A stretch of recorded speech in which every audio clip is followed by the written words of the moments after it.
Boa noite. Ele acaba de concluir um acordo inédito na vida sindical brasileira, evitando uma demissão em massa na Volkswagen. No centro do Roda Viva esta noite, o presidente do poderoso Sindicato dos Metalúrgicos do ABC. Luiz Marinho tem 39 anos e nasceu em Santa Rita do Oeste, no interior de São Paulo. Foi trabalhador rural até os 13 anos e comerciário depois. Desde 78 é metalúrgico da Volkswagen. Tornou-se diretor do sindicato em 84 e está na presidência desde 96. Apesar do pavio curto, é bom negociador. Em sua gestão, as greves foram substituídas pelos acordos. Hoje mesmo, Luiz Marinho foi uma das figuras centrais num ato de protesto realizado na sede da Federação das Indústrias, onde aconteceu o Pacto pela Produção e pelo Emprego. O movimento Mais Produção, Mais Emprego, um compromisso pela retomada do desenvolvimento, reuniu mais de 400 pessoas na sede da Federação das Indústrias do Estado de São Paulo. Eram empresários, sindicalistas da CUT e Força Sindical e políticos de diversos partidos, da oposição e da base governista. As propostas de mudanças na política econômica ainda vão ser formuladas por grupos de trabalho, mas já existe um consenso. O governo precisa apressar a reforma tributária e reduzir imediatamente as taxas de juros. Esperamos ali na segunda quinzena de janeiro levar já algumas posições para o governo para conversar com a ajuda do Legislativo com o Executivo. O presidente do Sindicato dos Metalúrgicos do ABC, Luiz Marinho, aproveitou o ato para exigir que a Ford suspenda as 2.800 demissões anunciadas para janeiro e observou que a decisão da montadora é um prenúncio do que pode acontecer no ano que vem se não forem adotadas medidas de combate à recessão. Pode atuar greve? Eu digo para esse tipo de questão que greve é muito pouco. Pode haver tudo, mas greve é muito pouco. Bem, para entrevistar Luiz Marinho, nós convidamos o cientista político Leôncio Martins Rodrigues, da Universidade de São Paulo, o empresário Nildo Mazzini, vice-presidente da Federação das Indústrias do Estado de São Paulo, a jornalista Liliana Pinheiro, da Editoria de Economia do jornal O Estado de São Paulo, o operário José Lopes Feijó, presidente da Central Única dos Trabalhadores de São Paulo, o professor José Pastore, da Universidade de São Paulo, o jornalista Evandro Nogueira, da Editoria de Economia do Diário do Grande ABC, o jornalista José Paulo Kupfer, editor e comentarista do programa Negócios CBN, da Rádio CBN, e colunista do Diário do Grande ABC, e o jornalista Maurício Espósito, da Editoria de Economia do jornal Folha de São Paulo. Como você sabe, o Roda Viva é transmitido em rede nacional para todos os estados brasileiros e também para Brasília. E se você quiser participar do programa, pode fazer a sua pergunta pelo telefone 011-252-6525. Pode também ligar para o nosso fax, que é 011-3874-3454. O endereço do Roda Viva na internet é rodaviva@tvcultura.com.br. Nossa equipe está aqui à disposição para receber e encaminhar a sua pergunta. Boa noite, Marinho. Boa noite, é um grande prazer estar aqui. Nós é que agradecemos. Eu chamei aí de ato de protesto que aconteceu na Fiesp. Certamente há gente que participou desse ato que acha que não foi exatamente um protesto. Mas, levando-se em conta o que aconteceu na Ford nesta sexta-feira, como é que você vê essa manifestação e se você acredita que isso pode, de alguma forma, reverter esse quadro? Porque, afinal, os dirigentes da Ford são provavelmente filiados à Federação das Indústrias, né? Com certeza são filiados. Eu espero que esse movimento ele cresça e vire um movimento nacional e que, acima de tudo, ele venha atingir a sensibilidade do presidente da República, que ele possa reorientar os rumos da sua economia. De fato, as demissões da Ford podem ser um prenúncio do que será 1999. Todas as indicações indicam que nós vamos ter um 99 infinitamente pior do que foi em 98. Para ter uma ideia, o setor automotivo produziu no ano de 97 2.067.000 veículos. Este ano vamos produzir 1,5 milhão e o ano que vem a melhor previsão é para 1.400.000. Mas há quem fale que podemos chegar em 1.100.000, que seria uma catástrofe. Aproveito, inclusive, Paulo, para orientar os trabalhadores da Ford, para ignorar todas as orientações que a Ford está dando. E no dia 4 de manhã, às 6 horas da manhã, vão para a porta da fábrica e lá discutiremos exatamente o que fazer. Agora, Marinho, uma frase que era muito comum no movimento sindical antigamente era o seguinte: patrão é tudo igual. patrão é tudo igual, só quer o lucro, só quer complicar a vida do trabalhador. A situação da Volks e da Ford demonstra que, pelo menos no caso das montadoras, há diferenças importantes, não é? Do ponto de vista de querer mais, lucrar mais, todos eles são iguais. Agora tem uns que utilizam caminhos diferentes. E nós temos que destacar a diferença que a Volkswagen adotou neste momento. Aliás, desde o primeiro momento que a Volkswagen nos procurou, eu, de público, elogiei a atitude da Volkswagen em propor caminhos que não seja a velha forma, a demissão. E a Ford, além de encaminhar pela demissão, de uma maneira trágica, porque nós estamos num período natalino, onde a sensibilidade das pessoas estão mais aguçada, e a Ford aproveitou exatamente esse momento, inclusive para planejar a forma. Na quarta-feira foi o último dia de trabalho do pessoal, a empresa já tinha essa decisão com certeza, nós provocamos a empresa para discutir essa questão e eles disseram que não tinha decisão ainda. Na sexta-feira, pós o almoço, me procura para nos informar, nos comunicar que estavam demitindo 2.800 companheiros e que as cartas iriam ser colocadas no correio a partir de segunda-feira e que eles seriam comunicados da demissão a partir do dia 4. Para mais surpresa minha, no sábado, trabalhadores já começaram a ligar para o sindicato, dizer que já estava recebendo a carta notificando a sua dispensa. Portanto, já estava planejado e fizeram da pior forma possível. Não houve uma mudança, uma curiosa mudança, uma inversão, eu diria, nas políticas da Ford e da Volks? Porque no passado, a Ford aparecia como mais acessível aos contatos com os sindicatos, inclusive no funcionamento da comissão de fábrica, enquanto a Volkswagen se caracterizava, aparentemente, por uma política mais rígida. E agora estamos, ao que parece, assistindo o contrário. É isso mesmo ou você tem uma opinião diferente? Veja, nas montadoras todas, a partir da década de 80, nós fomos conquistando aos poucos as comissões de fábrica. A primeira comissão a ser conquistada foi na Ford, em 81, da Volkswagen em 82. E a década de 80 toda passou por vários enfrentamentos, porque as empresas queriam comissões de fábrica para ser um mero instrumento da empresa, isso de maneira alguma o sindicato e os trabalhadores aceitaram, e as comissões é um canal de negociação junto às empresas, verdadeiramente de representação dos trabalhadores junto à direção da empresa. Na verdade, você teve uma evolução no comportamento de todas as empresas nesse período, mas na década de 90, todas elas têm se pautado pelo diálogo, pela negociação. De certa forma, nós estranhamos muito essa decisão da Ford, porque, de fato, como você afirmou, ela rompe com o processo de negociação, de dialogar absolutamente tudo, e faz um processo inverso ao comunicar simplesmente uma demissão em massa. 2.800 trabalhadores, o que representa 41% da força de trabalho da unidade de São Bernardo do Campo, sem querer discutir, simplesmente fazer um comunicado. Eu quero dizer que nós vamos utilizar de todo o mecanismo que tivermos de pressão para forçar a Ford a rever essa situação. Aliás, hoje eu encaminhei uma carta para a direção da Ford exigindo a suspensão das demissões e a abertura de negociação a partir do dia 4 de janeiro. Feijó. Marinho, hoje de manhã, às 11 da manhã, é lançado um movimento pela produção e pelo emprego. Ao mesmo tempo, tem repercussão essa notícia da Ford que está aqui sendo explorada. Eu me lembro de uma série de lutas que os trabalhadores realizaram e produziram na empresa Ford. Operação Cavalacho, greve dos Golas Vermelhas, e aí passou um período de uma nova postura de negociação. A Ford desaprendeu? Ela está buscando de novo o confronto? É isso que ela quer? O que é que está acontecendo? Talvez a Ford tenha desaprendido. Eu espero que a gente venha sensibilizar a direção da Ford e, sinceramente, nós vamos trabalhar para evitar qualquer conflito mais agudo em relação a trabalhadores e Ford. Agora, a reação dos trabalhadores ela é imprevisível, qual a reação que os trabalhadores terão. Eu espero que a Ford reflita sobre a repercussão dessas demissões no conjunto da sociedade brasileira e volte atrás, suspenda as demissões e abra um processo de negociação.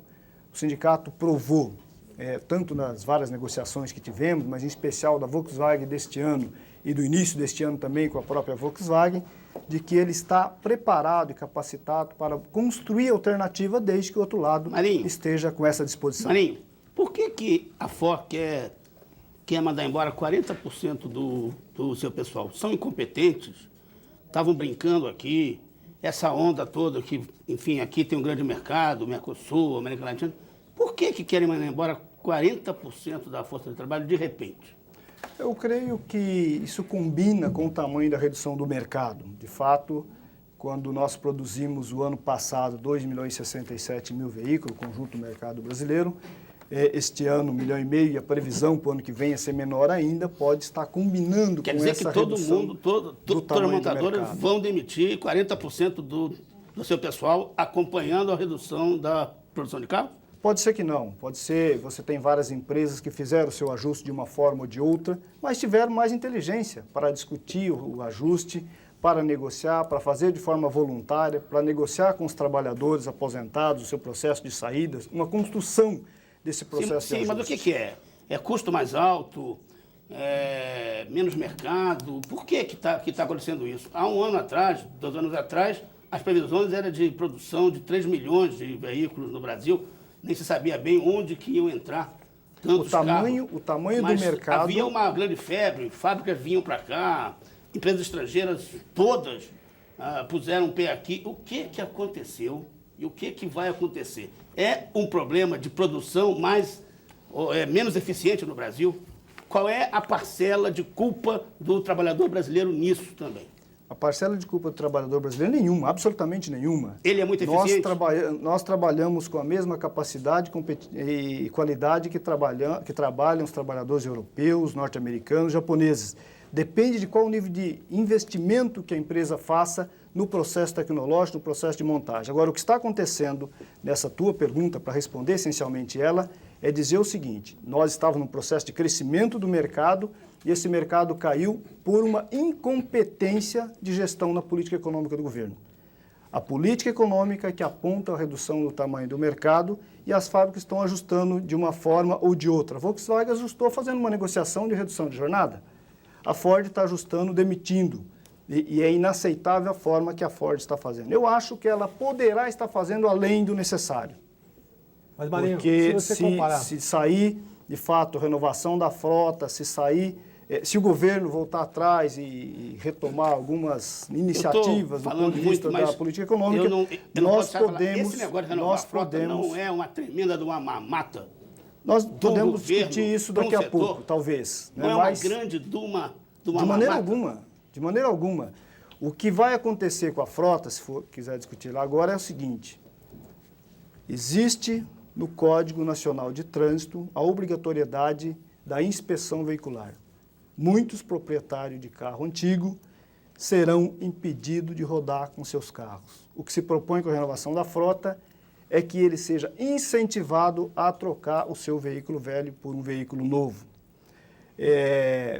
Uns podem falar incentivar? O Estado, a União e a cadeia produtiva. E podem falar, mas isso é uma benevolência do Estado para com o setor? Com o meu dinheiro e o teu? De espécie alguma. De espécie alguma. Sabe por quê? Nós estamos falando de um mercado que não existe. Nós estamos falando de uma fatia de mercado onde o Estado não arrecada absolutamente nada. O próprio governador Mário Covas diz o seguinte: do que eu arrecado zero, eu posso, então, me dispor em fazer um incentivo, e quem sabe arrecadar 50% ou 60%.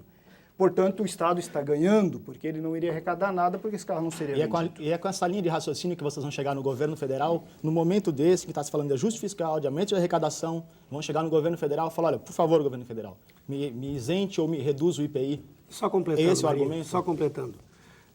O acordo da Câmara Setorial, que vai na mesma direção de propostas que incentivam a produção, provocou algum aumento de arrecadação de impostos, uma vez que ele embutia também uma redução das alíquotas? 92, 93, 91, economia totalmente parada, plano Collor, tudo mais, ameaça de demissões em massa em todos os segmentos da economia brasileira. Nós chegamos a um acordo em 92 na Câmara Setorial. Para aqueles que falam que esse tipo de acordo é sacrifício do Estado, sacrifício do contribuinte, em 92 e 93 cresceu a arrecadação do ICMS e do IPI em 30%, exatamente porque cresceu o tamanho do mercado. Nós saímos de uma produção de 890 mil veículos em 91, num processo crescente até chegar em 97 em 2 milhões e 67 mil veículos. Portanto, o argumento de que esse tipo, mesmo que você arrecade menos por unidade, mas você pode arrecadar mais na medida em que você cresce o tamanho da demanda de consumo, portanto, a demanda de produção e, portanto, proteger e gerar emprego no Brasil. Mas, Marinho, me diga uma coisa, com referência a essa proposta de vocês para renovação de frota, e aí, de repente, a pergunta anterior que lhe foi feita, naquilo que se refere a um eventual privilégio para um determinado segmento, nós temos outros segmentos tão importantes quanto a indústria automobilística e que, sem dúvida nenhuma, podem gerar uma quantidade de empregos, eu imagino que talvez até maior ainda do que o próprio segmento automotivo. Como, por exemplo, o setor do vestuário, o setor de confecções, o setor da construção civil, o próprio setor da alimentação. Por que que nós, a partir inclusive desse ato que foi formalizado hoje, esse pacto que nós iniciamos pela produção e pelo emprego, hoje de manhã na nossa Fiesp, por que nós não deixamos de privilegiar eventualmente um segmento, que é o segmento automotivo, e eu digo isso até com absoluta tranquilidade, porque eu presido um sindicato que produz matéria-prima exatamente para este segmento. Por que que nós não procuramos exatamente privilegiar também outros segmentos e estudarmos outras alternativas semelhantes a essas? Veja, eu teria dificuldade de pensar em renovação das roupas de casa, mas eu acho que, acima de tudo, nós precisamos de uma política econômica diferente, de juros menores, incentivo à exportação, restrição à importação. Muita gente tem medo de falar nisso, porque vem logo os críticos de sempre, querem fechar a economia. Eu esclareço de pronto, não queremos fechar a economia coisa nenhuma, o que nós queremos é evitar que muitas empresas se quebrem no Brasil. A renovação da frota seria complemento a essas coisas todas. Eu tenho dito, inclusive, que somente a renovação da frota não resolve o problema. Em 1992, no auge do sucesso do acordo da Câmara Setorial, nós falamos pela primeira vez que podíamos pensar na sequência a renovação da frota nacional, olhando para a experiência de outros países, e com muito sucesso, como é o caso da Itália. Não significa, se a economia está indo bem, você não pode criar condições daquele e daquelas que não conseguem trocar o seu carro, poder ter um incentivo para trocar e gerar mais emprego no Brasil. Acima de tudo, Marinho, é disso que nós estamos falando. Exatamente é que você está partindo do pressuposto de que o governo federal, o governo estadual, eles terão que, evidentemente, reduzir as alíquotas de tributos incidentes sobre um veículo. Da mesma forma, você poderia fazer isso, ou nós poderíamos fazer em conjunto, se ter esses dois segmentos, como no caso do vestuário. O vestuário é um bem absolutamente necessário para o ser humano. Você poderia também, neste tipo de linha, eventualmente você reduzir também para esse segmento, de forma que nós incrementássemos o consumo e nós gerássemos mais emprego. No setor da construção civil, da mesma forma. Eu tenho acordo em que nós devemos buscar medidas para incrementar o conjunto da economia brasileira. Nós podemos falar da construção civil, podemos falar do vestuário, podemos falar do calçado, podemos falar da indústria têxtil, que já pega vestuário também, podemos falar da agricultura. O Brasil produz praticamente igual ao que produz a Argentina, exatamente, com uma extensão de terra muito maior, com condições muito melhores para se produzir. Agora, falta tudo se amarra com a política econômica do governo, com a política industrial do governo, aliás, a falta de uma política industrial. Tudo isso eu tenho acordo. Agora, tudo isso pode ser complementado com uma renovação da frota nacional, porque, acima de tudo, nós estaremos falando não somente dos pontos que já discutimos aqui, mas nós estamos falando de melhorar a qualidade de vida sobre o aspecto do meio ambiente, que os carros poluem mais, estamos falando de melhorar a segurança no trânsito, que estatisticamente a maioria dos acidentes se dá com carros com bastante anos de uso, que vai se desgastando, vai se tornando inseguro. Acima de tudo, criar neste momento que a maioria dos proprietários de carro acima de 15 anos serão impedidos de rodar pela inspeção veicular. Pastore. Marinho, queria uma curiosidade que eu tenho. Você milita na área há bastante tempo e tem se destacado como um líder de muita expressão na defesa dos interesses dos trabalhadores.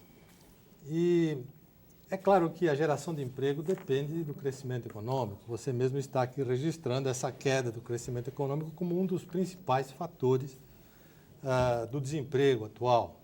Agora, dada uma taxa de crescimento, fixando uma taxa, você só pode fazer crescer emprego ou reduzindo a produtividade do trabalho, portanto você põe mais gente, ou flexibilizando a contratação, a descontratação, a remuneração, etc.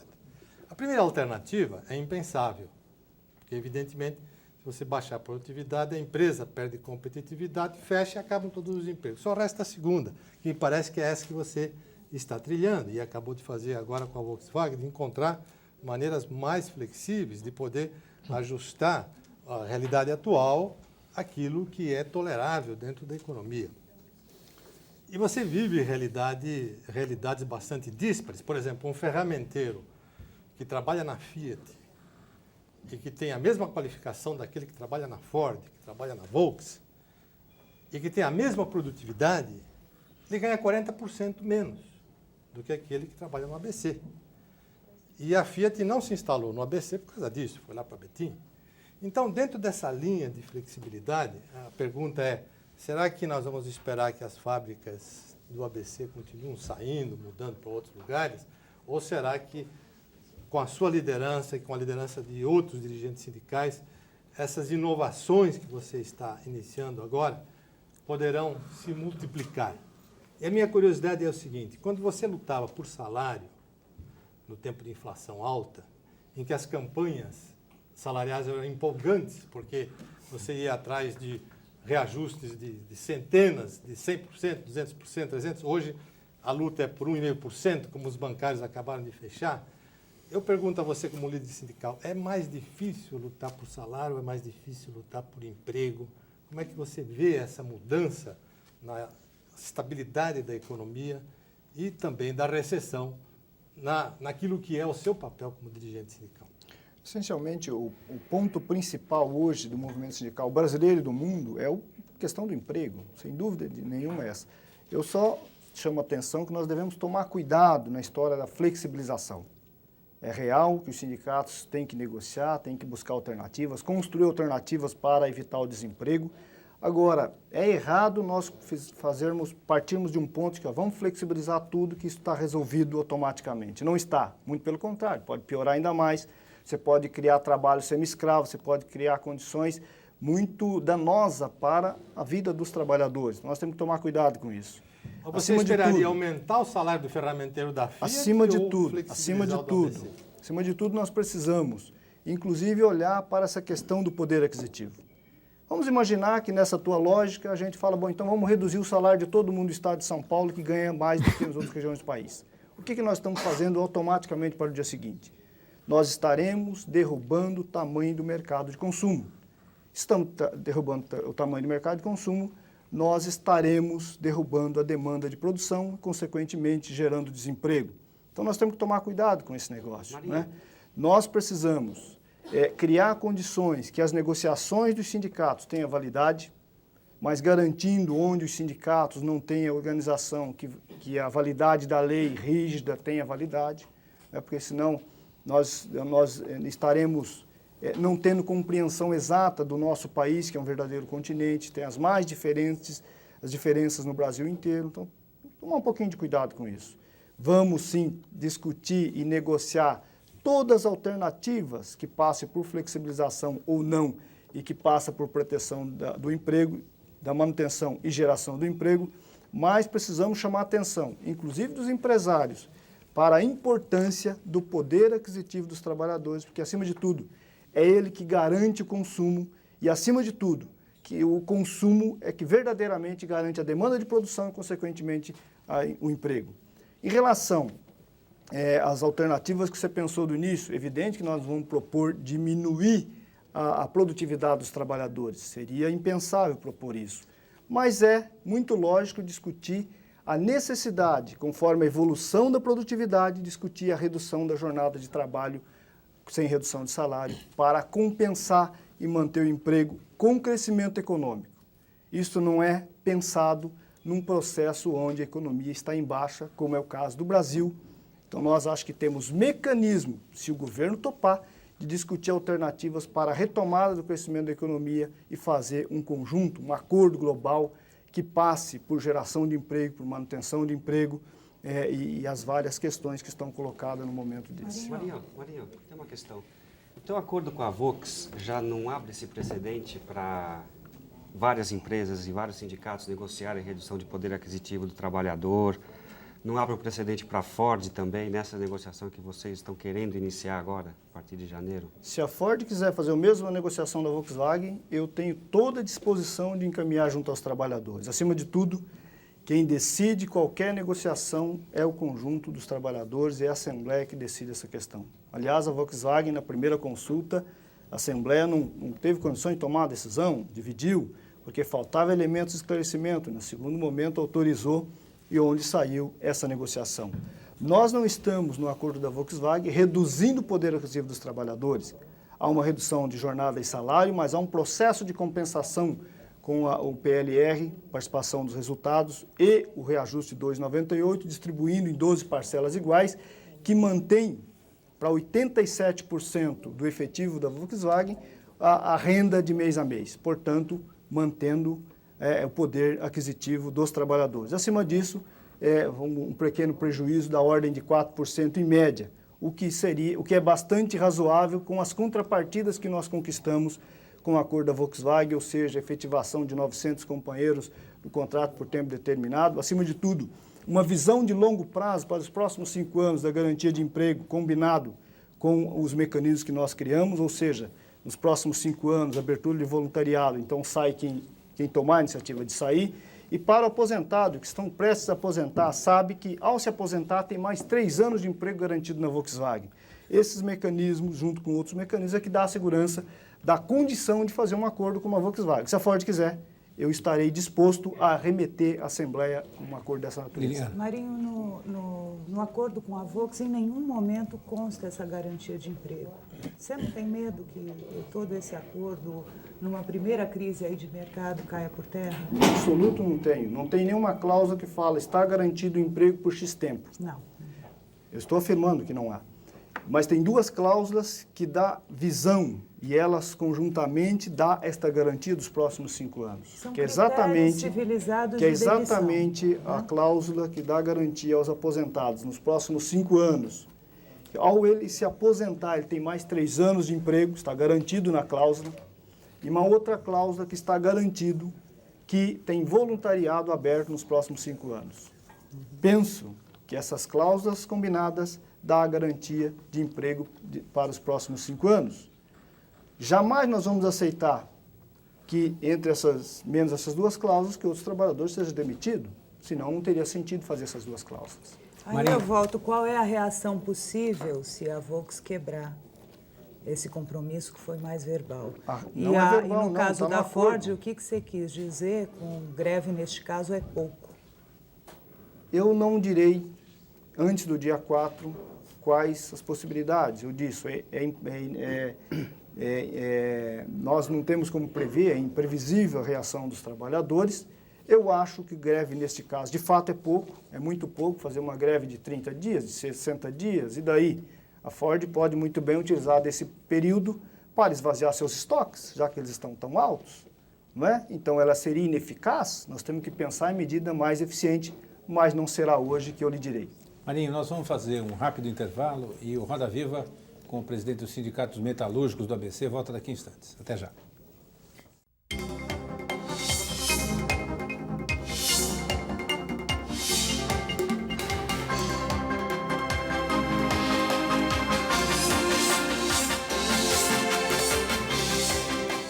Bem, estamos de volta com o Roda Viva nesta noite, entrevistando Luiz Marinho, presidente do Sindicato dos Metalúrgicos do ABC. Você pode fazer a sua pergunta pelo 011-252-6525 ou pelo nosso fax, que é 011-3874-3454. A sua pergunta também pode ser encaminhada pelo endereço eletrônico da internet, que é rodaviva@tvcultura.com.br. E é essa pergunta que eu vou começar aqui, Marinho, de Fábio Oliveira, que não diz, a internet tem essas coisas, não diz exatamente de onde é ele. Ele diz o seguinte: gostaria de saber como você, que tanto está lutando com os empresários, uma aliança impensável uma década atrás, em favor da produção e do emprego, se sente ao ler uma reportagem como a da revista Veja, desta semana, pela qual sabemos, diz o Fábio, que o presidente Fernando Henrique Cardoso não vai recuar na sua política econômica. Veja, Fábio, é lamentável que o presidente afirma que não vai recuar na sua política econômica. Eu acho que ele deveria fazer um esforço no sentido de observar o mundo real. Aliás, eu aproveito para convidar o presidente Fernando Henrique para visitar o mundo real, já que ele viaja tanto. Que ele viaje um pouco pelo Brasil, mas não nas solenidades oficiais, mas que ele viaje para conhecer as empresas, seja de autopeça, de máquinas, de calçados, dos vários segmentos da economia, para ver o sofrimento de empresários que vê o seu negócio quebrando, sua empresa quebrando por um problema da política econômica.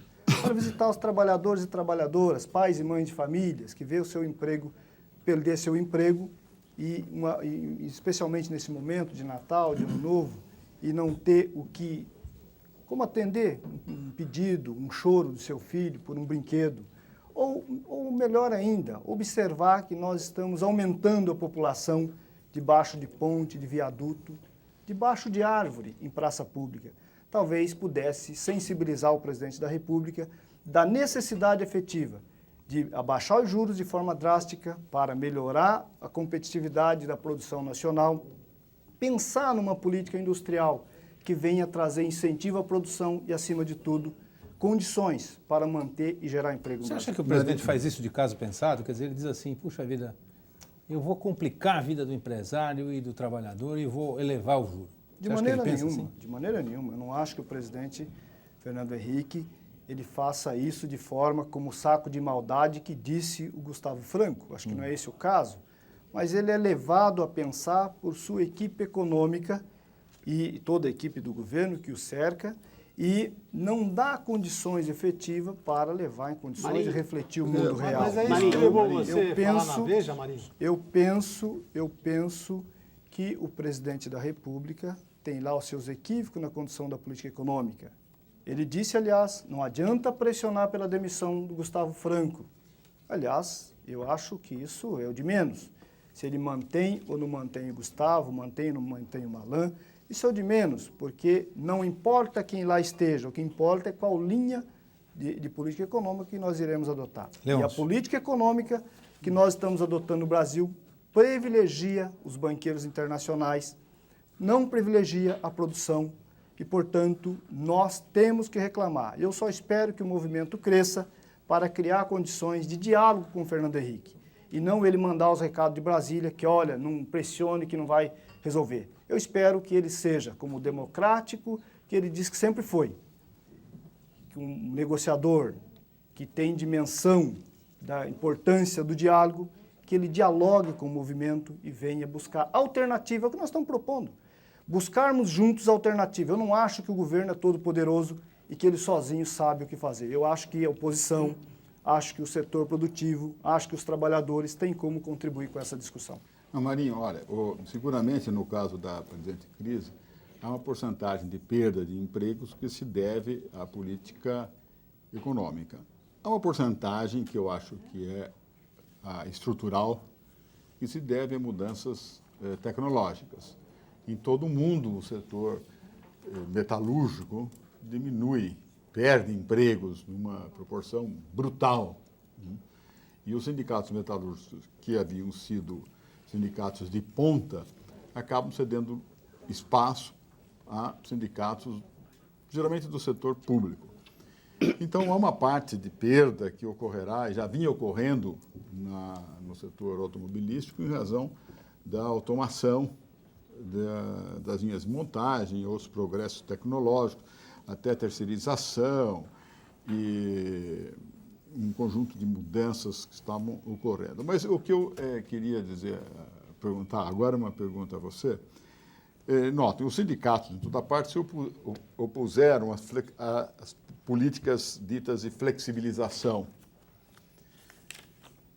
Agora, nesse contrato que o sindicato estabeleceu com a Ford, nós tivemos, e você acabou de afirmar aqui, uma defesa do emprego, mas, ao mesmo tempo, é uma medida de flexibilização. Com a Volkswagen, perdão. Ao mesmo tempo, é uma medida de flexibilização. Por que não pensar políticas, por que o sindicato não aceitar discutir flexibilização, uma política de flexibilização, pensando certos interesses dos trabalhadores? Há muitas coisas para serem discutidas dentro de uma política de flexibilização. porque está mais ou menos claro que se agarrar a leis trabalhistas e medidas e normas de proteção ao trabalho muito gerais não está mais dando resultado no mundo contemporâneo. Os sindicatos estão sendo forçados, embora no começo não aceitem, a discutir questões de flexibilização. E, às vezes, a discutir em situações muito desvantajosas. Por que não discutir pensando também do ponto de vista do trabalhador? Não é? Então, às vezes, o trabalhador ter um dia mais livre é uma coisa muito importante na vida dele. Bom, o que eu quero dizer a você é o seguinte, perguntar, na verdade, nós tivemos agora uma medida de defesa de emprego, que é uma medida de flexibilização, e que é, ao meu ver, revolucionária, porque o sindicato foi muito moderno e avançado a discutir isso, mas é uma política que se discute por empresa e provavelmente abre o caminho para uma série de negociações por empresa. E enfraquece, então, as normas mais gerais, não é? Veja, você acha que isso poderia ter sido feito através de uma legislação que você fez com a Volks? Não, de maneira alguma. Eu não acho que uma legislação resolve esses problemas. Nós temos defendido há muito tempo a necessidade de uma mudança na estrutura sindical. A estrutura sindical não é compatível com o processo de negociação como nós estamos fazendo. É preciso repensar a estrutura sindical brasileira, podemos até voltar a falar do assunto. Em 1995, nós fizemos um acordo com o Sinfávia, onde, para conquistar a redução da jornada de 44 para 42 horas, sem redução de salário, nós introduzimos a possibilidade de flexibilizar a jornada, construir os tais bancos de horas, né? Isso não é o problema, né? O problema é quando querem flexibilizar somente da ótica de reduzir direitos, né? Reduzir direitos nós temos resistido. Aliás, eu tenho dito que o movimento sindical, na essência, ele responde um momento conjuntural. Então, se você tem um processo concreto de ameaça de demissão de 10 mil pessoas, de 7 mil pessoas, você vai tratar do assunto e buscar encontrar mecanismo para evitar essas demissões. Eu espero que a Ford volte atrás, que crie condições da gente discutir essa questão. Agora, você não discute a flexibilidade de uma hora para outra se não tiver mecanismo compensatório. Foi o que nós fizemos junto à Volkswagen, né? Então, muitas vezes se querem uma flexibilidade somente para tirada de direitos. E só tirada de direitos, nós vamos continuar resistindo, vamos continuar sendo contra. Agora, num processo de negociação, onde os trabalhadores se beneficiem e que se construa a condição da empresa se tornar mais competitiva, com melhor qualidade, nós nunca nos opusemos, não é de hoje. Marinho, no passado, com aquela inflação galopante, havia redução de salário real, sem nenhuma compensação. Quer dizer, eu tenho a impressão que se você fizer uma retrospectiva, o que vocês fizeram é de uma virtude extraordinária, porque se você comparar com o que acontecia no passado, a redução era de salário sem redução de jornada, sem compensações, sem PLR antecipado, sem nada. A inflação comia e destruía o poder de compra do trabalhador de uma maneira tremenda. A inflação alta, nós sindicalistas costumamos dizer que a inflação alta quem mais perde é os trabalhadores. Exato. Sem dúvida nenhuma. Agora, nós, além da reposição da inflação, sempre colocávamos lá o tal do aumento real como mecanismo de compensar para não haver o prejuízo. Mas havia... Evidente que num processo de inflação alta, acelerado, você recebe pelo salário, pelo primeiro dia, chega no 30º dia, você vai receber, você perdeu a inflação do mês, nós sabemos disso. Nós não queremos a retomada da inflação. Então, mas o que vocês fizeram é um aperfeiçoamento extraordinário em termos de... Marinho. Houve uma mudança ideológica também importante, não é? Porque, num dado período, o sindicato não se importava com os interesses da empresa. O sindicato tinha uma posição de confronto, basicamente. Esse é um problema da empresa, não é nosso, nós queremos a nossa parte. E agora eu vi pelo contrato, e infelizmente esqueci agora, que tem algumas cláusulas, as cláusulas iniciais, como, aliás, aconteceu também em outros países, que vocês reconhecem os interesses da empresa. Nós sempre reconhecemos. Não é? Mas em outros períodos, não. Eu acompanhei bem de perto ali. O sindicato dizia, isso aqui é o nosso interesse e não cedemos. Vocês tinham uma atitude, vamos dizer, de confronto e de oposição. Agora vocês têm uma outra atitude que eu acho, aliás, não estou sendo contra, acho que é correto. porque vocês passaram a considerar os interesses das empresas. Estão defendendo os interesses do trabalhador, mas estão também pensando que são legítimos os interesses da empresa. Eu acho que isso é uma questão... Marinho, complementando essa pergunta, Leôncio. Marinho, complementando essa pergunta, você disse o seguinte: nós fizemos o acordo da Vox e existem medidas compensatórias. Aí você citou a questão dos aposentados, citou algumas questões. Agora, uma coisa está aqui me martelando. Reduziu jornada, para alguns reduziu a renda mensal. E quando a produção for retomada, a jornada retoma? Quando a produção se retomar, em 50% da produção retomada, nós implementaremos imediatamente a jornada de 40 horas semanais sem redução de salário. Essa é mais uma cláusula que eu colocaria como compensatória, né? Aliás, uma importante conquista dos trabalhadores, a redução da jornada para 40 horas semanais sem redução de salário. Marinho. Mas eu queria dizer, Leôncio, o seguinte, em relação à tua pergunta. Na verdade, nós não mudamos de postura, nós sempre reconhecemos o interesse das empresas. O que mudamos foi um processo de evolução da sociedade brasileira, das empresas, do processo que nós tínhamos como ditadura militar, hoje um processo democrático. Nós tínhamos ditadura militar e tínhamos ditadura na relação capital e trabalho. Para você fazer uma negociação, para fazer sua pauta ser ouvida, para sentar à mesa para negociar, era preciso realizarmos greve. Porque o simples fato do desejo de negociação, ela não acontecia. Ela só acontecia após a greve existir. Essa é a pequena diferença que existe entre o final da década de 90 e o início da década de 80, ou a década de 80 como um todo. Seria interessante este processo de evolução, seja no regime que nós vivemos no país, seja na evolução também dos empresários, em admitir você ter uma comissão de fábrica para representar os interesses dos trabalhadores, seja tratar cotidianamente dos problemas que surgem dos trabalhadores no chão da fábrica, é o processo de evolução. Não tem sentido um sindicato, neste momento, no nosso caso, no ABC, antes de encaminhar uma pauta, antes de provocar a negociação, entrar em greve. Marinho, se o canal de negociação existe. Marinho, esse acordo atrelou a produção, o salário à produção. De alguma forma ele fez isso. E há uma reação dentro da CUT muito grande. Sindicatos Metalúrgicos de Campinas, Sindicatos Metalúrgicos de São José dos Campos, Limeira, Federação de Minas Gerais, né? Que são os setores tradicionalmente mais à esquerda dentro da CUT. Eles não gostaram deste acordo, estão tendo uma reação bastante violenta, inclusive mandando manifestos para os jornalistas e tal.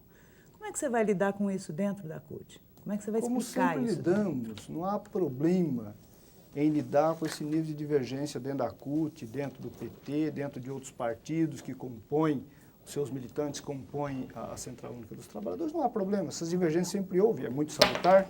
Eu estive na quarta-feira da semana passada num debate na Câmara Municipal de São José dos Campos, onde tinha vários militantes do PSTU, onde nós debatemos essa questão, sem problema nenhum.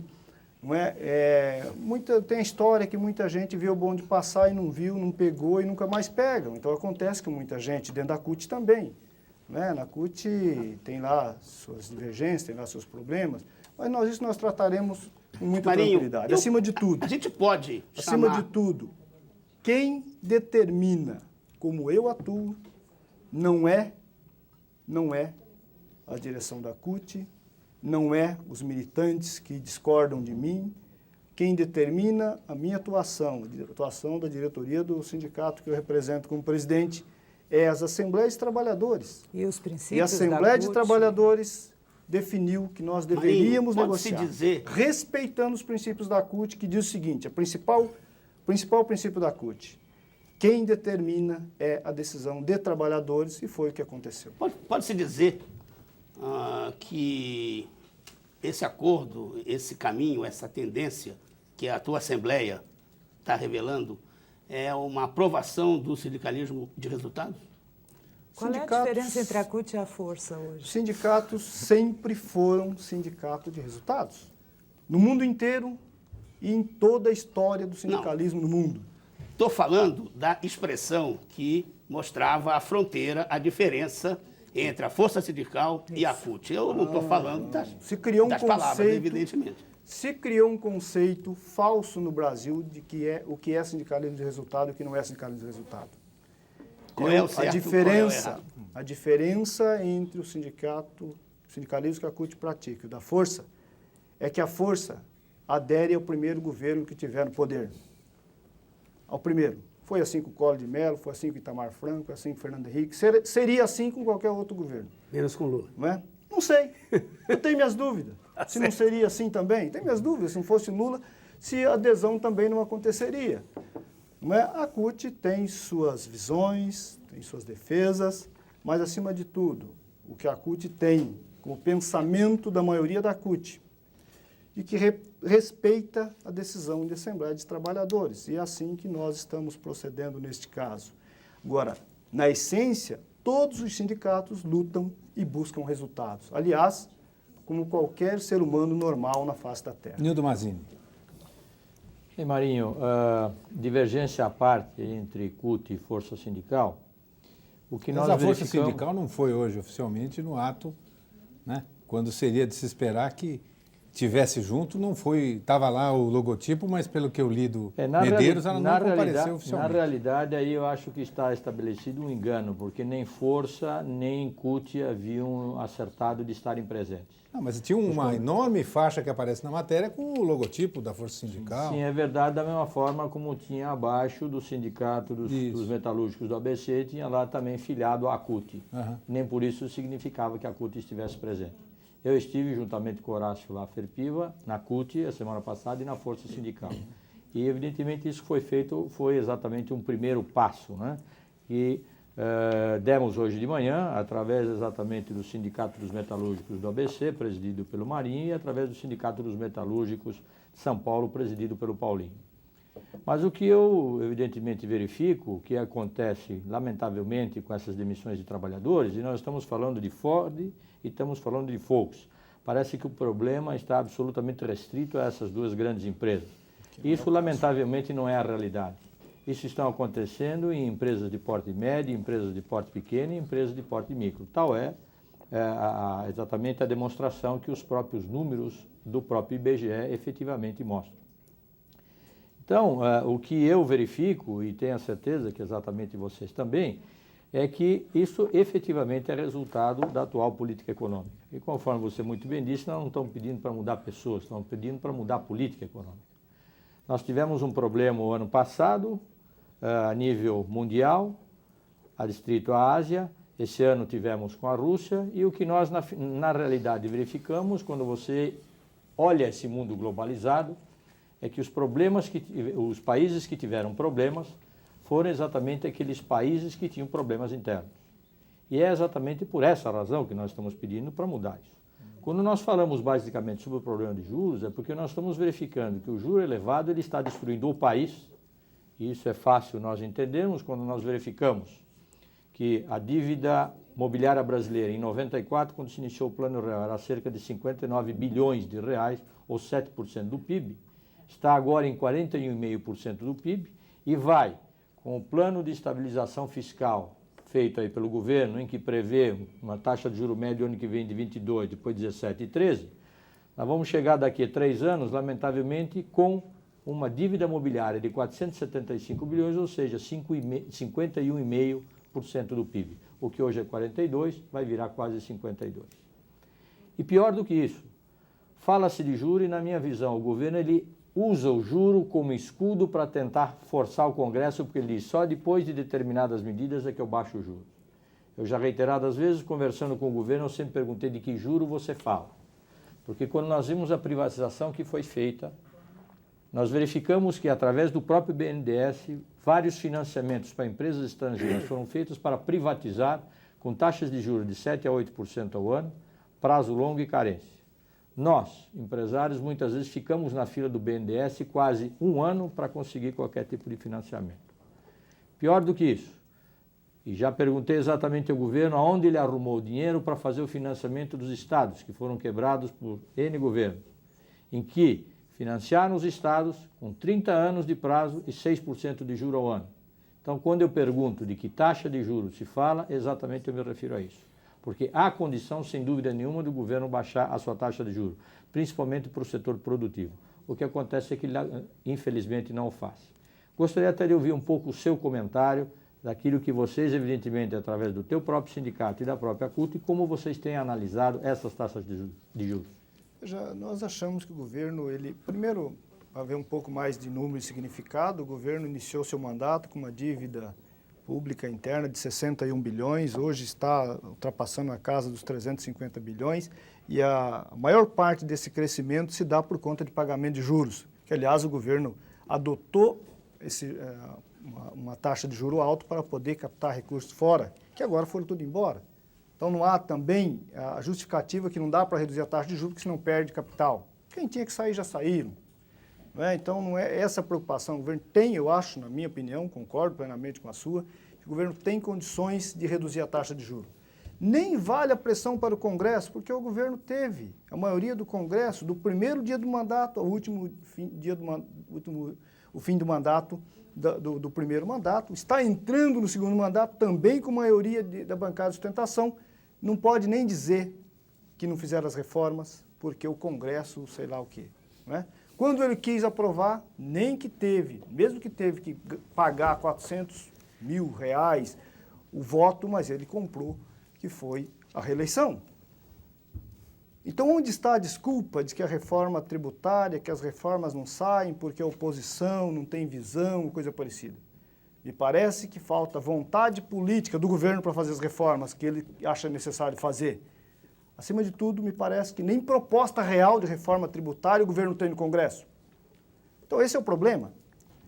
A desculpa de que não dá para reduzir a taxa de juros, em contrapartida, utiliza o BNDES para privatizar. Ora as bolas, o poder público vai leiloar algum patrimônio. Tem um cidadão que quer comprar, o poder público tem que financiar esse cidadão para comprar o bem público? Que conversa fiada é essa?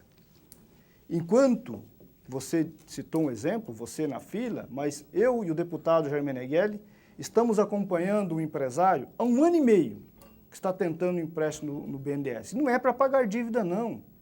É para dobrar a capacidade produtiva da sua pequena empresa. Não consegue.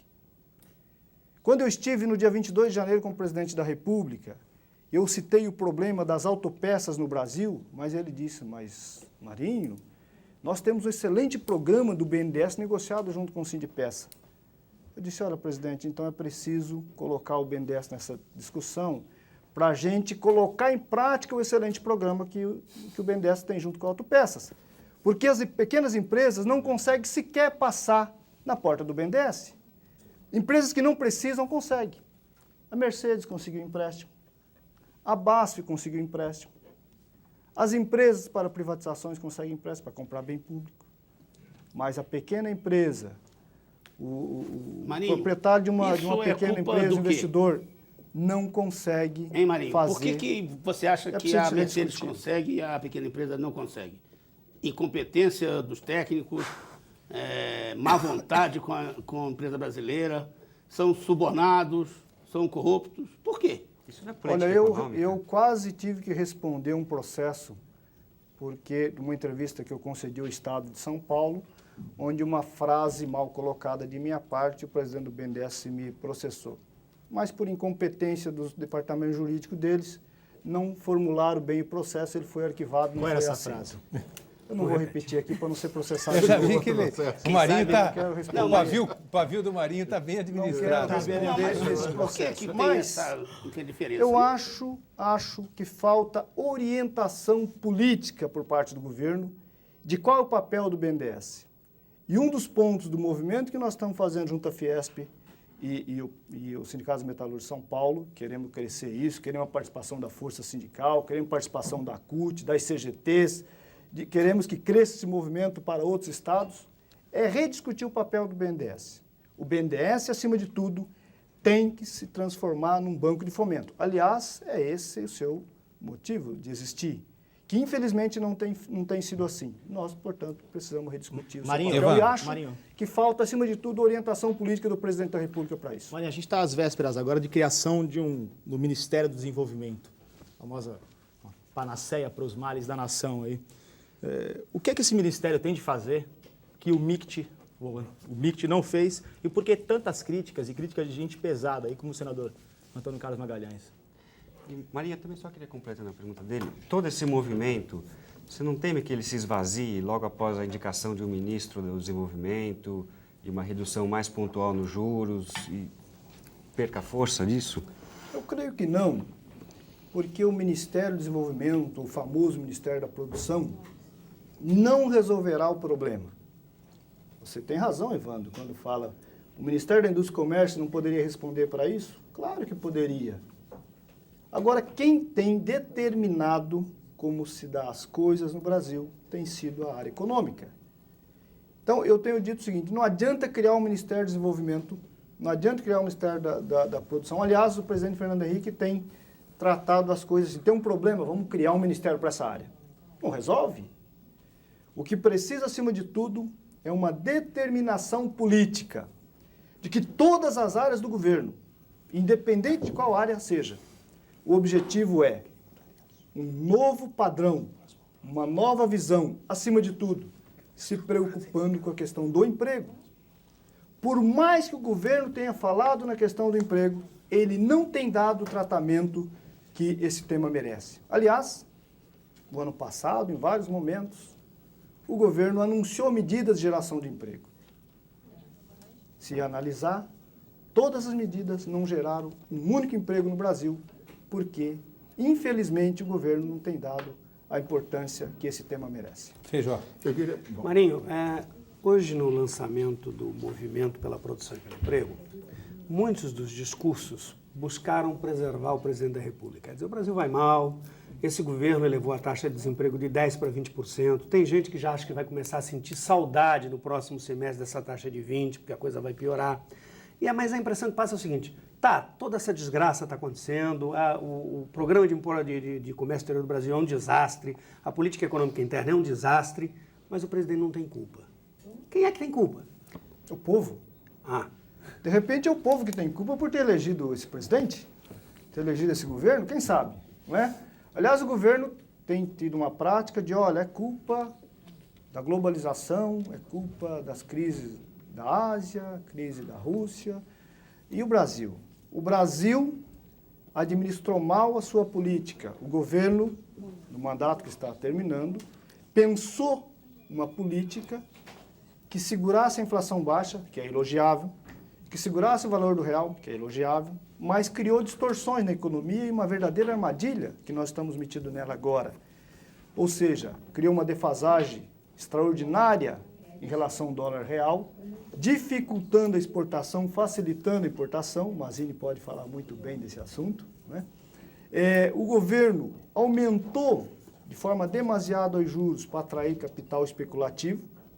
Com isso, ele aumentou junto à dívida pública, a dívida interna. Com isso, se criou uma armadilha, apostando, uma aposta irresponsável, diga-se de passagem, criminosa até, apostando que até as eleições não teria nenhuma crise internacional. Apesar de vários economistas, especialistas na área, no Brasil e fora do Brasil, ter chamado a atenção para esse fato. Mas o governo apostou que até as eleições não teria nenhuma crise a nível internacional. Infelizmente, eu digo infelizmente, porque nós que estamos pagando a conta. É o trabalhador, a trabalhadora, o empresário, a produção brasileira, o consumo no Brasil, é que está pagando a conta. A crise veio antes, na Ásia, posteriormente na Rússia, e nós estamos nessa panaceia que nós estamos vivendo. Apesar de tudo isso, eu acredito, se o governo tiver um pouco de humildade, de sensibilidade, e topar dialogar com as diferentes visões, é possível pensar alternativas de retomada do crescimento da economia. Marinho, nós vamos continuar discutindo esse e outros assuntos logo depois do intervalo. Roda Viva com Luiz Marinho, presidente do Sindicato dos Metalúrgicos do ABC, volta daqui a instantes.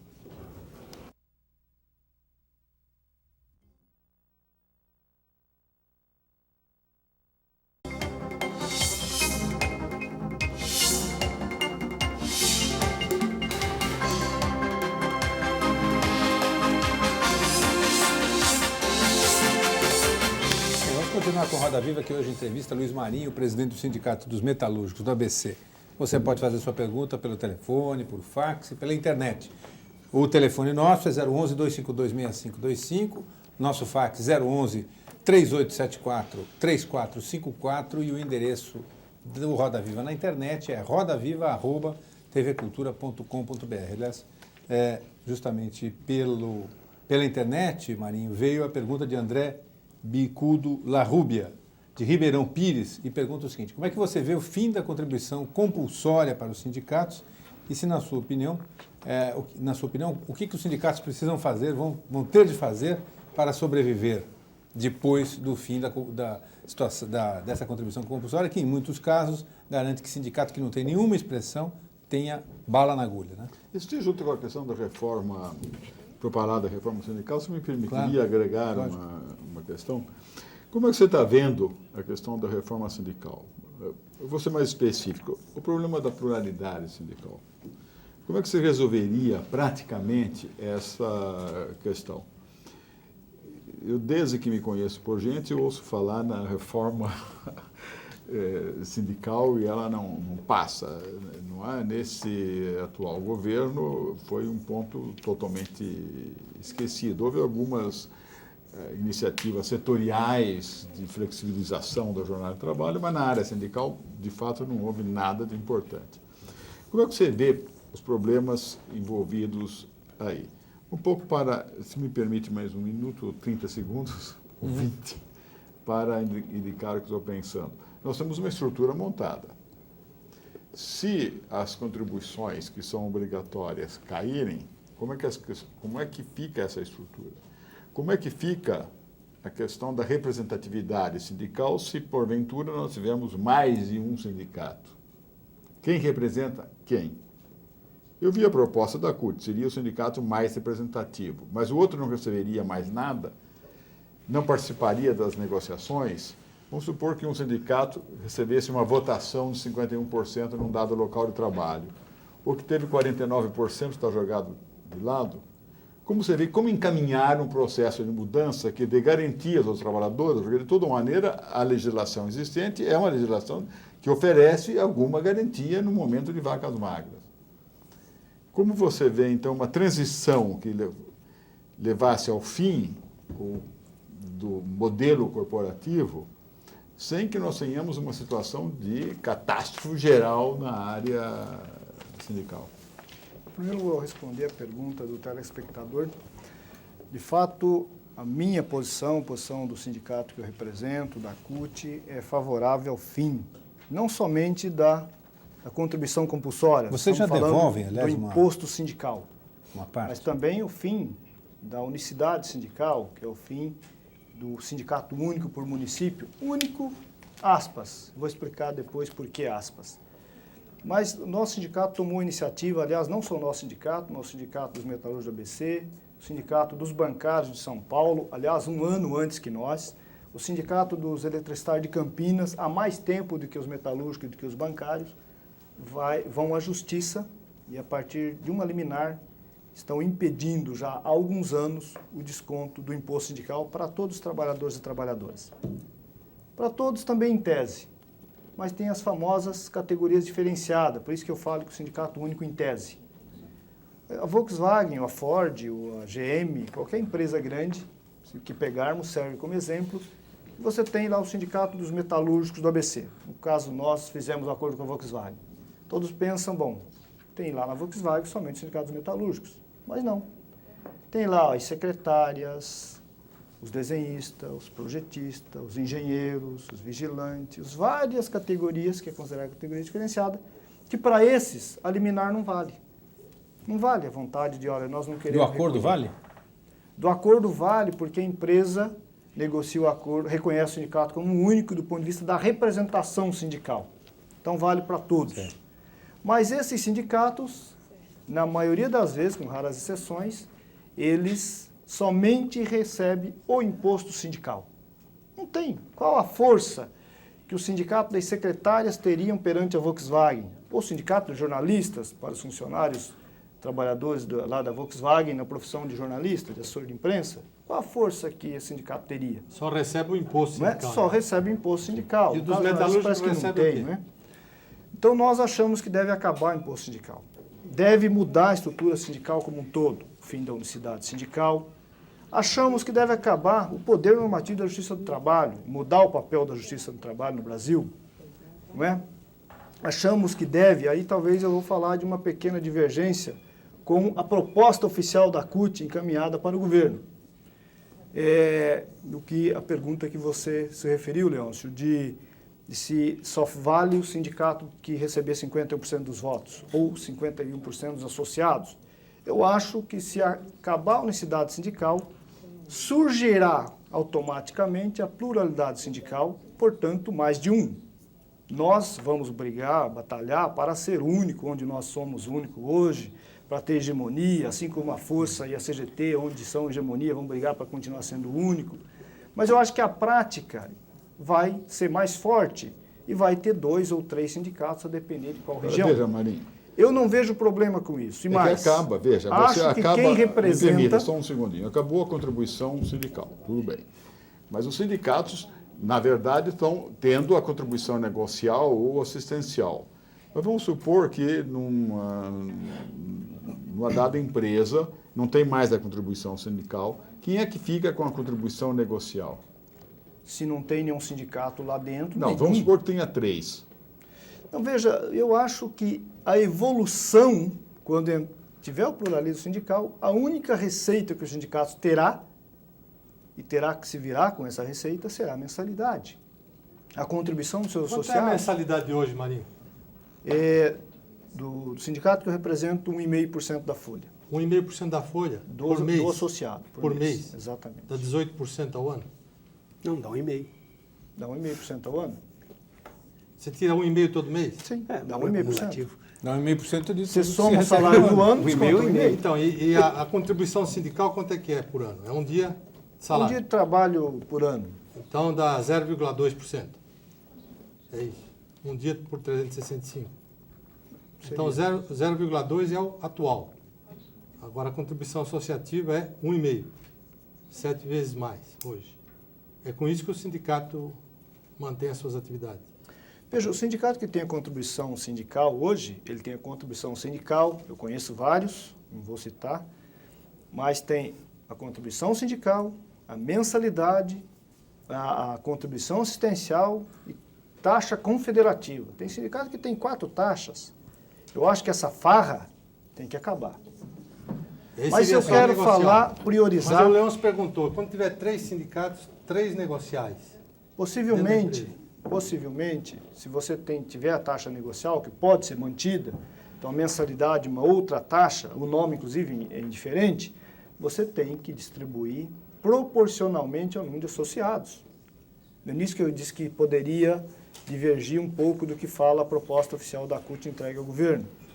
Então, mais racional. Eu acho que nós devemos, se tiver pluralidade sindical, ter uma regrinha, você pode ter inclusive o mínimo necessário para a sindicalização, mas deve ser proporcional, uma bancada negociadora, proporcional ao que representa cada sindicato naquela determinada empresa. Agora, você acha que essa proposta passa? Até porque, se eu não estou enganado, essa unicidade sindical existe também do lado dos empresários. Exatamente. Né? Existe a mesma regra e eu imagino que tem muito sindicato poderoso, inclusive sindicato de empresário, que não tem nenhum interesse em mexer nisso aí. É que mora o problema. Toda vez que fala de legislação sindical, todo mundo pensa a princípio que estamos falando de representação de trabalhadores.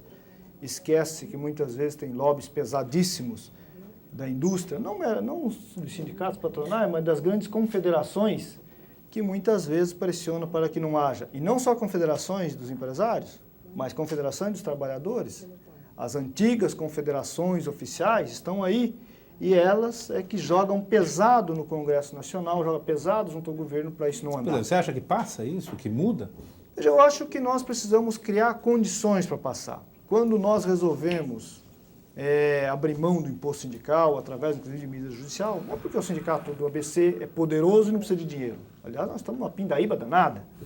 Mas é para provocar uma discussão. Tanto nós, como os bancários de São Paulo, como os eletricidade de Campinas, eventualmente outros que fizeram isso, é para provocar uma discussão junto ao Legislativo, junto ao Executivo, junto ao meio sindical em especial, junto aos empresários, para a necessidade de mudança da estrutura sindical. Mas eu quero reforçar uma ideia que eu tenho em relação à mudança da estrutura sindical brasileira. Nós precisamos, essencialmente, ter liberdade e autonomia sindical. Para ter liberdade e autonomia sindical, nós precisamos de garantir que o empresário não influencia na criação de um determinado sindicato. Que os trabalhadores têm o direito legítimo de se organizar a partir do local de trabalho, que é essencialmente o que vai garantir o sindicato ter plenas condições de bem representar os trabalhadores e trabalhadoras para um processo de negociação legítima a partir do local de trabalho até a instância nacional de uma determinada organização, de uma central, por exemplo. Eu acho que a tendência é as centrais se fortalecerem num processo de um movimento sindical dessa natureza. Acho que é errado aquela visão de que acabar a unicidade sindical acaba o movimento sindical. É errada também de que vai os pequenos sindicatos se acabarem, coitadinhos dos pequenos sindicatos, assim como é errada também achar que nós vamos criar milhões de sindicatos no Brasil inteiro. O que nós temos hoje, dados do Ministério do Trabalho, que nós temos 17 mil sindicatos no Brasil. É muito sindicato. Vai estar contando os patronais também e os rurais aí. Mesmo assim, são muitos sindicatos. Mas é muito, eu aconselho que seja muito sindicato. Mas que interesse teria, tirante alguns grandes sindicatos, nos quais nós podemos usar com propriedade a palavra dirigente sindical, para a imensa maioria de diretores de sindicatos, que interesse eles teriam de mudar o sistema? Se eles têm a representatividade garantida, têm fontes de renda garantidas, têm o monopólio da representação, é o melhor dos mundos. Por que ele vai mudar? Eu entendo que o seu sindicato, que é um sindicato inovador, um grande sindicato, dos bancários e alguns outros, tem talvez interesse, mas para a imensa maioria não há nenhum interesse. É o melhor dos mundos. Eles ficam sentados lá, conto mais com um bom advogado do que com o esforço de mobilizar os trabalhadores, às vezes é difícil. Os sindicatos, mesmo pequenos, que têm uma trajetória de luta, que busca bem representar os trabalhadores, já estão se dando conta de que essa estrutura é impraticável, é insuficiente, não corresponde mais com a realidade, não corresponde mais com a necessidade, com a demanda que os seus associados lhe criam. Porque o imposto sindical, hoje não é mais suficiente para sustentar a luta dos trabalhadores. Mas você disse que eles ou nós, muitos sindicatos, outros não, mas ou nós administramos melhor essas receitas, ou nós unificamos os sindicatos para que eles tenham plenas condições de ser um sindicato mais forte, para ter mais pressão junto ao legislativo, junto ao executivo, de ser melhor representado junto ao judiciário e junto ao empresário. Ou então, a atual estrutura sindical não corresponde mais com a necessidade, inclusive, dos seus associados. É por isso, inclusive, que vários sindicatos no Brasil já estão num processo de unificação. Precisa mudar a legislação porque ela é restritiva para o processo de unificações no Brasil por conta de uma ou de outra divergência. Você tem facilidade para separar, facilidade para pulverizar. Nós precisamos de um regime que dê liberdade. Ao dar liberdade, o trabalhador decide. Do jeito que é hoje, quem decide é o judiciário ou a vontade do empregador. Isso tem que ser rompido. Mas essa divergência vem de vocês também, né, Marinho? Aí tem Afinal de contas, vocês conhecem bem ali no ABC que dentro de vocês mesmo tem um grupo que chamado Racha fundou o sindicato. Quer dizer, essa divergência não é só uma coisa de legislação também. Mas é por isso que eu disse. Mas também vem dentro do sindicato. A legislação, nesse momento, ela facilita a pulverização e facilita isso que você acabou de dizer. Eu estou afirmando isso. Nós precisamos ter uma outra legislação, uma outra coisa que faz o seguinte: está garantido liberdade e autonomia. Sabe por quê? Os trabalhadores resolvem essa divergência. Se tivesse liberdade e autonomia sindical, isso estaria resolvido. Lá na COFAP, por exemplo, os trabalhadores decidiriam em qual sindicato está. Hoje eles não podem fazer isso, estão impedidos. Impedidos por uma decisão preliminar da justiça e impedido pela vontade do empregador, que fala: eu vou me relacionar com esse sindicato e não com aquele sindicato. Você é a favor de sindicato da empresa, Marinho? Não. Eu acho que o sindicato tem que estar organizado a partir da empresa. No banco, na metalúrgica, na química, a partir do local de trabalho. Mas esse acordo que você fez aí foi na base da empresa, né? Foi o sindicato. Mas o sindicato, mesmo que ele seja um sindicato nacional, ele não está impedido de negociar com uma empresa. Agora, a reforma... Assim como não está impedido de negociar com um conjunto de empresas. Mas como é que você vê essa ideia de acabar com a noção de categoria e de base territorial que está embutida na reforma que o governo mandou para o Congresso? Não vai acabar levando para isso? Categoria e desaparece base. Eu vejo como com é que bons seriam olhos. as negociações? Então? Eu vejo com bons olhos. Eu acho que, do ponto de vista da forma do sindicato se organizar, quem tem que definir são os trabalhadores. Por que no ABC eu preciso ter um sindicato de metalúrgicos, de químicos, da construção civil, dos têxteis? Por que os trabalhadores, eventualmente, não podem? Estou citando como exemplo, não é nem a proposta, mas os trabalhadores não podem resolver lá e criar um sindicato dos trabalhadores na indústria. Para todo o ABC. Para todo o ABC. Por que Mas, não pode? Marinho, veja Pode. uma coisa. Você estava... Poderia, com base na liberdade e autonomia Mas e aí, sindical, se assim os trabalhadores E a decidirem. negociação teria que ser com esse sindicato da indústria, então? Com certeza. Ou seja, as empresas seriam obrigadas a negociar com esse sindicato. Claro. Vamos Ou imaginar... haveria uma negociação prévia para Vamos imaginar, pastor, que você tenha uma negociação na empresa. Se você tem uma negociação na empresa, então tem que observar naquela empresa quais os sindicatos que estão organizados. Tem um sindicato? Bom, então é com aquele. Um, não tem dúvida. Tem dois? Bom, então é com os dois. E a bancada se forma proporcionalmente ao nível de representação que aqueles sindicatos têm dentro da empresa. Se uma negociação é mais geral, é nível do Estado, bom, se é nível do Estado, você vai negociar com aquele sindicato que lhe encaminhou a pauta de negociação. Marinho, me diga uma coisa, com referência à questão da liberdade sindical que você está dizendo, nós temos hoje cerca de 17 mil sindicatos no Brasil, conforme você disse, levantado pelo próprio Ministério. Desses, quase que aproximadamente 90% são sindicatos de trabalhadores. Para fazer a pluralidade sindical, ela não pode ser feita de forma absolutamente simplista. Porque senão o que vai acontecer? Se nós não mudarmos a CLT profundamente, a CLT hoje, inclusive, dá garantia ao próprio trabalhador, dirigente sindical, de que ele tenha a estabilidade durante o período em que ele é dirigente sindical e depois ainda por mais um ano.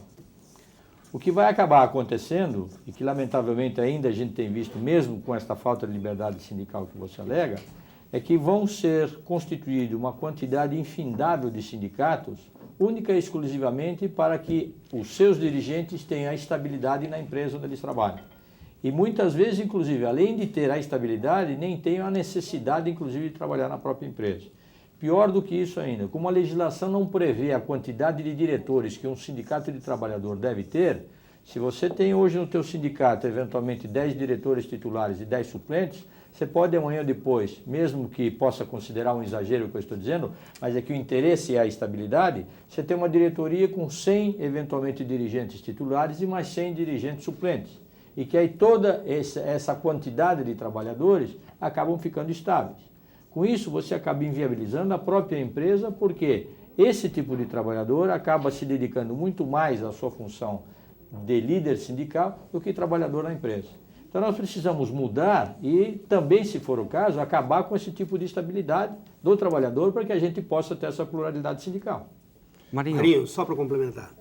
Aqui se falou muito da possibilidade de, no evento da liberdade e autonomia, nós pulverizarmos ainda mais o grau de representação e a quantidade de entidades.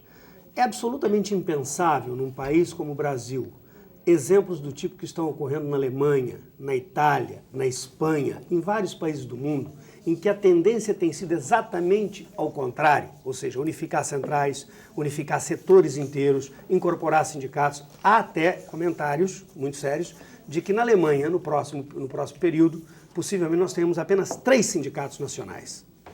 É tão automático assim pulverizar? Ou há a possibilidade concreta de, a partir da liberdade e autonomia, os trabalhadores assumindo o controle das suas entidades, que hoje efetivamente eles não têm, eles construírem grandes sindicatos ao invés de pequenos? Marinho, eu só queria completar aqui a questão dele. Por exemplo, você tem um movimento na indústria que está saindo de São Paulo e particularmente do ABC. Né, com a guerra fiscal entre os estados, as indústrias estão indo, as novas montadoras foram para o interior de Goiás, Minas. Ou seja, isso não vai realmente facilitar a criação de sindicato por empresa com a liberdade sindical? Um pouco o inverso também, né? De maneira alguma. Veja, se você tem liberdade e autonomia, pode surgir aqui ou acolá um sindicato por empresa. Não está proibido. Ok? Então não tem problema com isso. Eu acho que tem que ter liberdade e autonomia, os trabalhadores têm que ser o sujeito da sua organização. Não é? E aí, então você pode ter sindicato por empresa, você pode ter sindicato de todos os trabalhadores da indústria, no ABC, no Estado, no Brasil. pode acontecer o que o Feijó se referiu, né? Pode acontecer o que o Mazini falou, apesar que eu acho que não. Eu acho que nós não podemos ter na lei quantos sindicatos vai ter. Eu acho que é um erro. Sabe por quê? A lei falava antigamente que era 24 dirigentes. Aí, de repente, monta uma grande empresa no município. Aí criou-se lá um sindicato. Aí os 24 dirigentes de uma única empresa. Não necessitava, poderia ser meia dúzia que daria conta. Mas tudo bem, mas pode ter quantos dirigentes foram, mas acabar com a estabilidade. Não tem problema de acabar com a estabilidade se você tem liberdade e autonomia para se organizar e não será demitido, não será punido por conta da sua ação sindical. Sem dúvida. Ok? Sem dúvida. Essa é a relação. Sem dúvida. Por que tem a estabilidade? Porque os empresários no passado, no Brasil, se não tivesse estabilidade, não sobraria um único dirigente nas empresas. Então esta é a relação. A menos que eles fossem bonzinhos. Não é? A não ser que eles trabalhassem para a empresa em vez de representar bem os trabalhadores. Então, essa é a questão. Eu não vejo problema de acabar com a estabilidade se tiver garantido lá que ele pode exercer plenamente as suas funções e, no caso de exercer plenamente as suas funções, não será retaliado. E uma das formas de retaliação é a demissão. Nesse caso, nós estamos falando de uma relação madura, profissional, o que nós ainda não temos no Brasil. É preciso deixar claro isso. É verdade. Então, no Brasil, nós precisamos ter, na legislação, garantia do exercício da representação. E hoje, o que garante o exercício da representação, né, é a estabilidade, é o mecanismo da estabilidade. Agora, não acho que nós vamos pulverizar. Né? A pergunta do Feijó ela é pertinente, porque eu acho que a tendência é você diminuir a quantidade de sindicatos. Vamos imaginar que isso aconteça no começo, mas depois há um processo de unificação. Eu acho que no processo de liberdade e autonomia sindical, as centrais sindicais tenderiam a se fortalecer, as várias mecanismos de representação da forma de organizar de cada central, a Confederação Nacional dos Metalúrgicos, da CUT ou da Força, a Federação dos Metalúrgicos da CUT ou da Força da CGT a nível de cada estado, e a tendência seria criar sindicatos a partir da experiência que cada central tem, combinando a relação lá com o local de trabalho com a nível Queria nacional. te fazer uma pergunta geral. Enfim, nós passamos aqui quase 1h30, você lamentando a situação da economia, a situação dos empresários, das empresas, dos trabalhadores, dos brasileiros. Passa uma impressão que era melhor, apesar de tudo, antes do Plano Real. Essa impressão é verdadeira? Então, veja, antes do Aliás, Plano você Real... disse na Veja que você estava com saudades da inflação, né, nas páginas amarelas. Veja, é referência de como se organiza as questões, né? O que nós precisamos ter muito claro é o seguinte: não há, de forma alguma, desejo de qualquer dirigente sindical do Brasil que se retome o processo inflacionário. Agora, não haveria problema de convivermos com uma inflação de 10% ao ano. Em contrapartida, nós termos emprego. Nós estamos aí num processo de que o emprego está pagando a consequência do Plano Real. E aí não dá para aceitar que seja dessa forma. Última pergunta, Marinho. Você tem essa história da fama do sujeito que tem pavio curto aqui, mostrou claramente que se tem está muito escondido. E, ao mesmo tempo, em várias entrevistas que você deu e em perfis que saíram na imprensa desde o momento em que você começou a se destacar na presidência do sindicato, mostrava-se um pouco a situação diferente do Lula, do Vicentinho, do Jair Meneghelli, de outros dirigentes sindicais importantes dos metalúrgicos que viveram um momento mais, aparentemente mais combativo, aparentemente mais agitado, mais cheio de greve, mais cheio de conquistas. Quer dizer, eu imagino que não é fácil, com tudo que isso signifique de garantia de não demissão e de evitar uma demissão, você chegar e dizer para uma massa de trabalhadores: olha, pessoal, nós vamos aceitar uma redução de salário de 4%, nós vamos ter que discutir diminuição de carga horária e também de dinheiro, enfim. Então a pergunta é a seguinte: em primeiro lugar, se você concorda que hoje em dia é mais complicado, se você acha que é mais complicado, em segundo lugar, o que é que faz explodir o pavio do Luiz Marinho? Bom, de fato, hoje a situação é muito complicada. O Lula costuma dizer nos últimos tempos aí que ele tem dó de dirigente sindical nessa fase que nós estamos vivendo aqui. Mas Lula, Meneghel, Vicentinho, Guiba, o que nós construímos foi um processo de evolução da sociedade brasileira. Nós saímos de uma ditadura militar para um processo de negociação, um processo democrático no país. Nós passamos por uma evolução da cabeça do empresariado brasileiro, em especial na região do ABC. O empresariado brasileiro hoje, pelo menos na nossa região, nós não precisamos realizar uma greve para poder abrir um processo de negociação. Começa pelo processo de negociação, não é? Eu tenho dito, inclusive, muitas vezes que a greve é muito pouco. Um exemplo é a negociação da Volks no final do ano passado e começo deste ano. Nós ficamos vários dias numa queda de braço muito grande para chegar numa composição. Se naquele momento ali a receita fosse meramente a greve, faríamos 30 dias de greve, 40 dias de greve, mas quanto tempo os trabalhadores suportam uma greve? Não é? A greve acabava, as demissões se concretizavam, e daí? Nós fizemos, envolvendo todos os trabalhadores, manifestações, fizemos pressão, mas não iniciamos a greve, mas não abriremos mão da greve.